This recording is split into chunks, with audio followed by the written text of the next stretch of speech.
ప్రియులరా, సహోదరుల నిమిత్తము ప్రాణము పెడతానని ఒప్పుకున్నావు. అలా ఒప్పుకున్న నీవు దేవుని కోసం, సహోదరుల కోసం ప్రాణము పెడుతున్నావా? రొట్టె ద్రాక్షారసం అంటే ఏంటో తెలుసా? అది తీసుకోగానే అదేదో దేవుని ప్రసాదం అని, అది తీసుకోగానే ఏదో ఎనర్జీ నీకు వచ్చేస్తుందని భావించు. ఆ రొట్టె ద్రాక్షారసం అనేది గుర్తు. దేనికి గుర్తు? దేనికి గుర్తు? బాప్తిజంలో దేవుడికి నువ్వు ఒక ప్రమాణం చేశావు. సహోదరుల కోసం ప్రాణమే పెట్టేస్తాను, మంచి పోరాటం పోరాడతాను, దేవుని కోసం సువార్త చేసేస్తాను, నా అణువణువు దేవుని కోసం అర్పిస్తాను, క్రీస్తులా ప్రాణం పెట్టేస్తాను.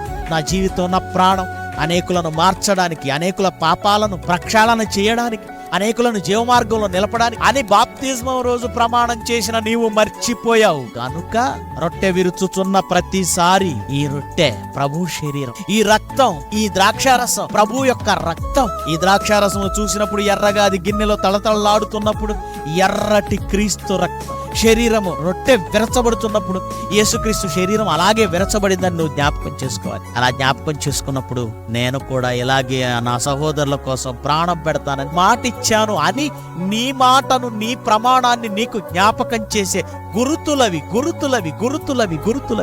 రొట్టె ద్రాక్షారసం.